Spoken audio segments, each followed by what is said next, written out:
May kakalikutin ulit tayo guys, isang printer Epson L3210.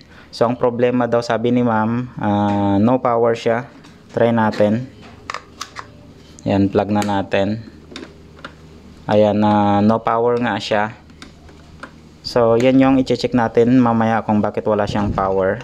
Welcome ulit guys sa ating channel. Kapag bago ka pa lang, huwag nyo pong kalimutang i-subscribe ang ating YouTube channel at pa-click na rin ng notification bell para updated kayo sa mga bagong video natin.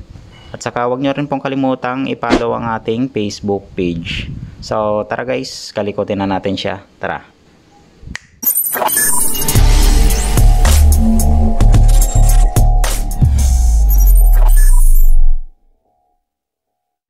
Unang gagawin natin mga kalikot, testerin muna natin yung kanyang power cord. Baka putol siya or sa kakahila kaya may putol siya. Yan, check natin. So kailangan naka AC tayo sa ating tester. 250. So check natin. Ayan. So ibig sabihin okay yung kanyang power cord. So mukhang may problema sa kanyang power supply. Buksan muna natin. Check natin yung kanyang power supply. Ayan, may mga excess na papel. So tanggalin natin siya, baka bumara. Or yan yung sanhi kung bakit paper jam yung isang printer. Ang daming mga papel. May stapler pa siya. Ayan guys. Try muna natin baklasin yung sa side cover nya. Baka ma-check natin dito.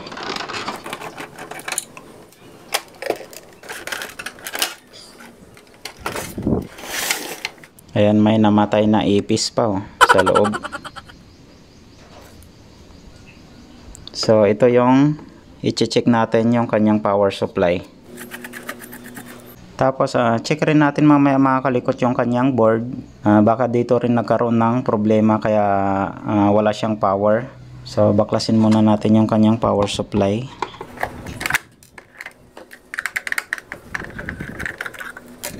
Try natin i-plug tapos testerin natin dito kung may makuha tayong voltahe. Pero pag may makuha tayong voltahe, so ibig sabihin okay yung kanyang power supply. So dito tayo magpo-focus. Baka may fusible na sira dito sa kanyang board. Ibalik muna natin yung kanyang power cord. Yan, tapos plug natin. Tapos saka natin testerin kung may output siya. Ayan, mukhang sira yung kanyang power supply mismo. Ayan wala tayong nakikitang reading sa ating tester. Ayan So ibig sabihin sira itong kanyang power supply mga kalikot. Ayan. So walang reading sa ating tester. Wala tayong nakukuha ng reading. So sira itong kanyang power supply. Try nga natin na baklasin.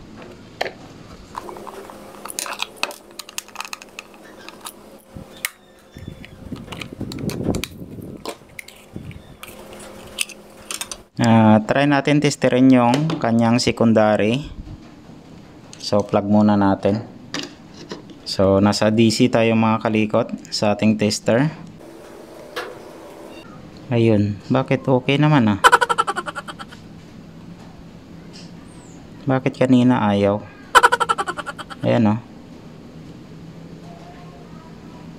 may reading na sa ating tester. Ayun, bakit kaya? Kanina ayaw Try nga natin isalpak ulit yung power supply. Yan, tapos try natin. Kanina tinister natin ayaw try nga natin i-power. Ayun, ganun pa rin. Baka nasa board yung problema. Testerin natin dito na nakakabit yung kanyang wire. Check natin kung may supply pa rin. Testerin ulit natin siya mga kalikot. nalagay na natin yung wire na papuntang mainboard. Ayun, nawala yung supply nya nung nilagay natin itong wire na papuntang mainboard. So mukhang may problema itong kanyang board mga kalikot. So try ulit natin na tanggalin yung wire, tapos testerin ulit natin siya. Ayan, ang lakas ng hangin. Bali open kasi dito sa pinagre-repairan natin. Tanggalin ko ulit guys yung wire na papuntang mainboard, tapos testerin ulit natin itong power supply nya. Kapag nakakabit ito, wala tayong nare-reading na supply dito sa kanyang secondary. Na-plug na natin mga kalikot.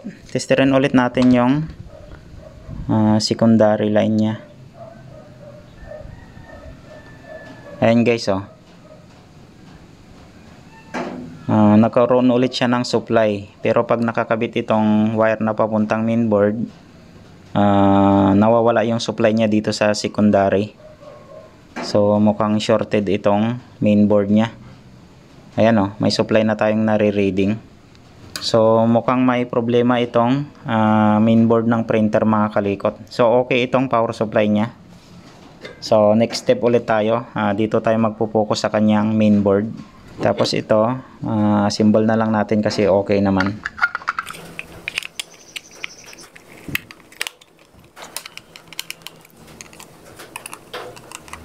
Tanggalin muna natin yung scanner niya para makaporma tayo mga kalikot.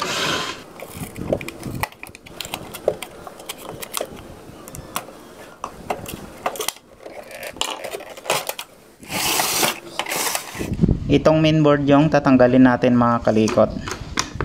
So may tatlong screw siya dyan dito sa mismong board. Yan, dito.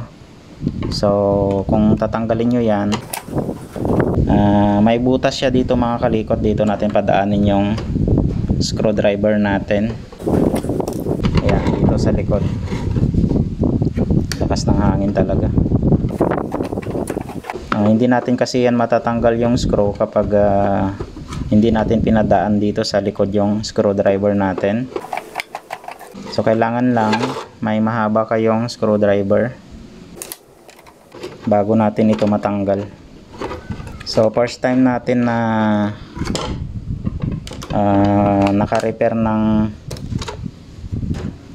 printer na no power dito sa Epson L3210.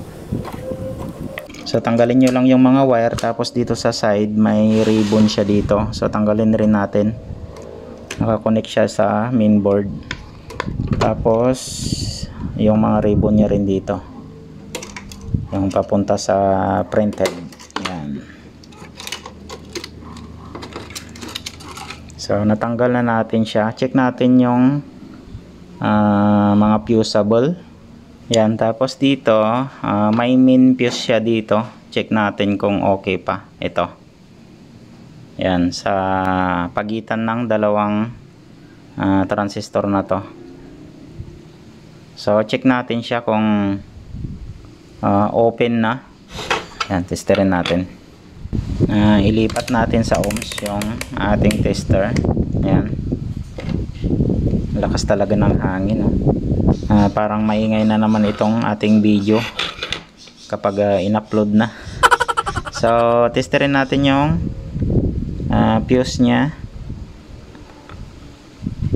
Ayan, so okay siya, oh. Okay yung kanyang fuse. Mukhang sira itong mga transistor nya. Bakit sagad?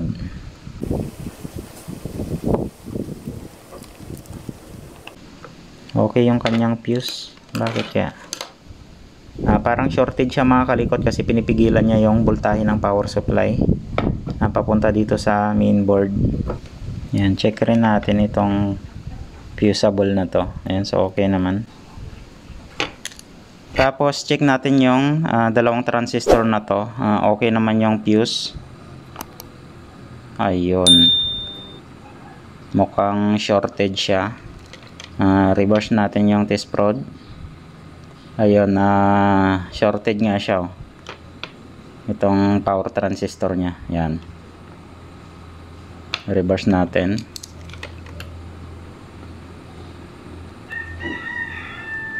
Ayan, so shorted yung dalawang transistor. Tanggalin natin ito mamaya, tapos check rin natin yung mga SMD capacitor kung may ma-detect pa tayong shorted. Tapos may scrap tayo dun na Epson L120. So same lang sila ng power transistor ng Epson L120. So yun na lang yung kukunin natin pang replace dito sa dalawang power transistor na to.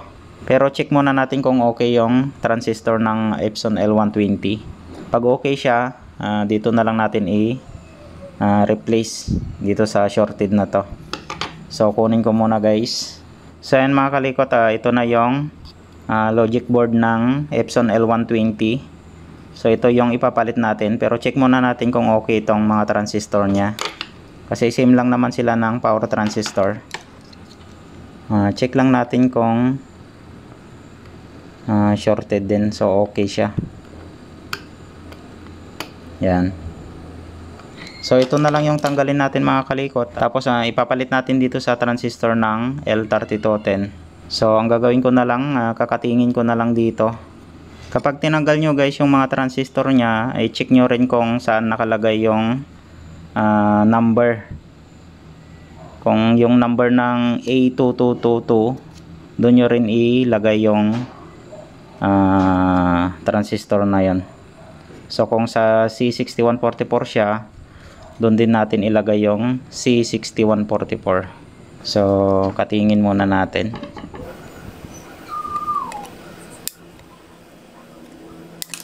Testerin ulit natin na nakatanggal itong transistor. Ayan guys, sagad yung palo ng ating tester. Yan. So shorted na to. Tanggalin din natin yung nandito sa Epson L120. So kapag nakadapa yung piyesa na tinanggal natin, so ganun rin yung pagkalagay natin mga kalikot.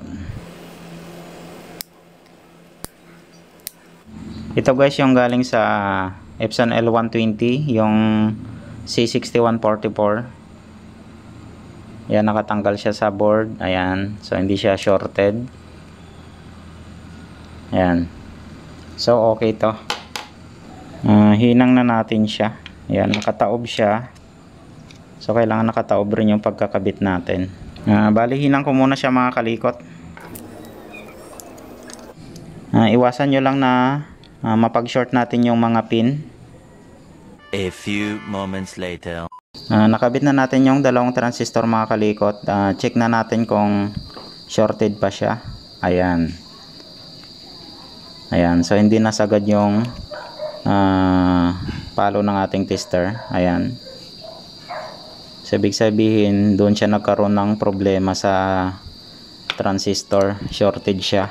Ayan, i-reverse natin. Ayan, hindi nasagad yung palo ng ating tester. Tapos na-check ko na rin guys yung mga SMD capacitor niya na parang shorted kanina. So naging okay na siya. Dito lang siya pumapalo dahil shorted nga itong dalawang transistor. So subukan na natin siya mga kalikot kung magpa-power na yung ating printer. So sana ito lang yung problema niya, wala nang problema sa mga ibang parts. Balik kabit na lang natin para matesting na natin siya mga kalikot. So kung paano natin tinanggal at saka yung mga tinanggal nating mga wire, ganun rin yung pagkakabit natin mga kalikot. Malapit nang dumilim, kailangan mapagana na natin to mga kalikot, kasi nirarush din to ni ma'am, kasi kailangan niya na, kanina pang tawag ng tawag. So sana gumana na siya mga kalikot, at saka sana yun lang yung problema niya. Tapos huwag nyong kalimutan guys na ibalik yung mga wire, tapos yung mga ribbon na tinanggal natin.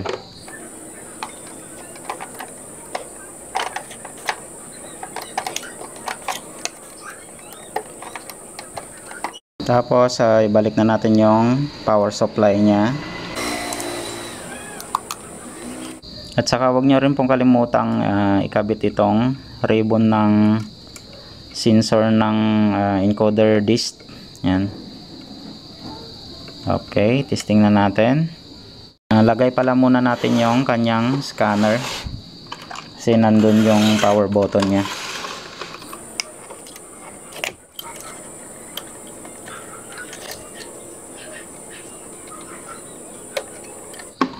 Medyo nagabihan na tayo mga kalikot. Try na natin. Lagyan muna natin ng power cord. Plug na natin siya mga kalikot. Ayun, umilaw na siya mga kalikot. So ibig sabihin okay na. Ayan o, may power na siya. Tapos gumagalaw na rin yung kanyang print head. So ganun lang mga kalikot. Okay. So buti yun lang yung sira niya. Tapos buti may scrap tayong Epson L120. So dito natin kinuha yung dalawang transistor na ni-replace natin. Saan na yun? Ayan. So ito lang yung pinalitan natin mga kalikot, yung power transistor nya. So okay na siya. Bali i-cleaning muna natin mga kalikot bago natin ibigay sa may-ari. Ayan, at least may power na siya. I-cleaning muna natin, i-check muna natin yung pattern ng kanyang kulay. Kung kompleto yung mga kulay niya mga kalikot. Ayan, head cleaning muna natin. May mga video naman tayo guys kung paano mag head cleaning na without computer. So i-check nyo na lang sa ating YouTube channel at saka sa ating Facebook page. Update ko na lang kayo mamaya mga kalikot kapag okay na yung mga kulay nya. So i-nozzle check muna natin mamaya. A few moments later. Nozzle check na natin siya mga kalikot. Off muna natin. Ayan, may mga video naman tayo sa ating YouTube channel kung paano mag nozzle check na without PC. So check nyo na lang mga kalikot sa ating channel. Ayun, i-cleaning pa natin siya. Ayan o. Kulang yung pattern ng kanyang kulay. A few moments later. Ayan, natapos na siya nag head cleaning. 2 times na natin siya na head cleaning mga kalikot. Try na natin kung okay na yung kanyang kulay or okay na yung pattern ng kanyang kulay. So nozzle check natin siya.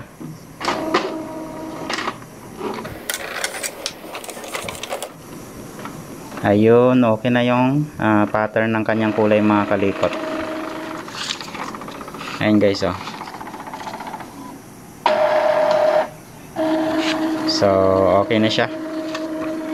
Try natin mag Xerox. Ayun, okay naman yung Xerox nya. Ayan o. Ayan, nandyan na si ma'am. So talagang kailangan niya na.